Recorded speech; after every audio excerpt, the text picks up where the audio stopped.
ഖത്തറിൽ ഓയിൽ ടാങ്കറിന് നേരെ Iran cruise missile ആക്രമണം. ഖത്തർ എനർജിയുടെ ഉടമസ്ഥതയിലുള്ള ടാങ്കറാണ് മിസൈൽ പതിച്ചത്. സംഭവത്തിൽ ആർക്കും പരിക്കില്ലെന്ന് പ്രതിരോധ മന്ത്രാലയം അറിയിച്ചു. ബുധനാഴ്ച പുലർച്ചെ 3 മിസൈൽ ആക്രമണങ്ങളാണ് ഖത്തറിന് നേരെ ഉണ്ടായത്. അതിൽ 2 ആക്രമണങ്ങൾ സായുധ സേന വിജയകരമായി പ്രതിരോധിച്ചതായി അധികൃതർ വ്യക്തമാക്കി. മുഹമ്മദ് അബ്ബാസ് വിശദാംശങ്ങളുമായി ചേരുന്നുണ്ട്. അബ്ബാസ്, പറയൂ, ഇന്ന് ഖത്തറിലെ സ്ഥിതിവിശേഷങ്ങൾ ഏത് രീതിയിലാണ്?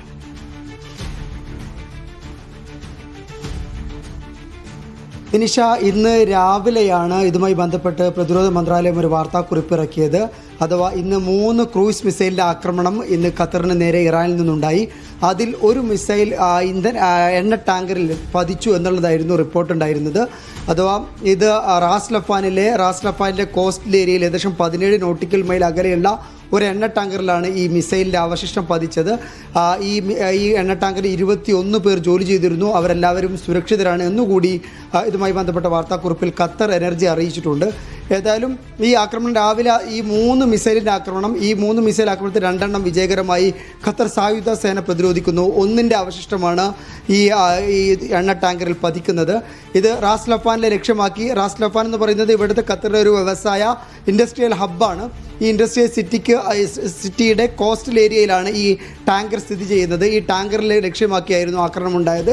ഏതായാലും അവിടെ ഹിറ്റ് ചെയ്യുന്നു. ഇതുമായി ബന്ധപ്പെട്ട് ഖത്തർ എനർജി ഉടനെ തന്നെ ഒരു വാർത്താക്കുറിപ്പ് പുറത്തിറക്കി. അഥവാ ഇതിൽ ഉണ്ടായിരുന്ന ജീവനക്കാർ മുഴുവൻ സുരക്ഷിതരാണ്. അതോടൊപ്പം പാരിസ്ഥിതികമായ യാതൊരു തരത്തിലുള്ള ആഘാതവും ഈ ആക്രമണത്തിൽ റിപ്പോർട്ട് ചെയ്തിട്ടില്ല എന്നുകൂടി ഖത്തർ എനർജി വ്യക്തമാക്കുകയുണ്ടായി. റാസ് ലഫാൻ ഇൻഡസ്ട്രിയൽ ഏരിയയെ ലക്ഷ്യമിട്ട് ഖത്തർ നടത്തുന്ന 3ാമത്തെ ആക്രമണമാണിത്. കഴിഞ്ഞ മാസം 18-ാം തീയതിയാണ് ഇതുമായി ബന്ധപ്പെട്ട് വലിയൊരു ആക്രമണം ഉണ്ടായിരുന്നത്. അന്ന് ഖത്തർ എനർജിയുടെ ഈ LNG ഫെസിലിറ്റിക്ക് നടന്ന ആക്രമണത്തിൽ വലിയ നാശനഷ്ടങ്ങൾ ഉണ്ടായിരുന്നു. ഈ ലോകത്തിലെ തന്നെ ഏറ്റവും വലിയ LNG പ്രൊഡ്യൂസ് ചെയ്യുന്ന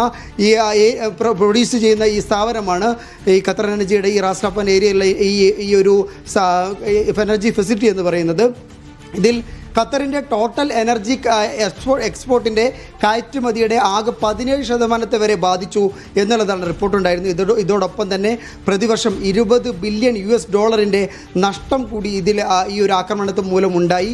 ഇതോടൊപ്പം ഈ ഒരു ആക്രമണത്തിൻ്റെ കേടുപാടുകൾ പരിഹരിക്കാൻ 3 മുതൽ 5 വർഷം വരെ വേണ്ടിവരും എന്നുകൂടി ഖത്തർ എനർജി CEO വ്യക്തമാക്കുകയുണ്ടായിരുന്നു. ഇങ്ങനെ റാസ് ലഫാൻ കേന്ദ്രീകരിച്ച്, റാസ് ലഫാൻ എന്ന് പറയുന്നത് എണ്ണ, അതുപോലെ LPG പെട്രോളിയം ഉൽപ്പന്നങ്ങളുമായി ബന്ധപ്പെട്ട വലിയ ഒരു ഹബ്ബാണ്.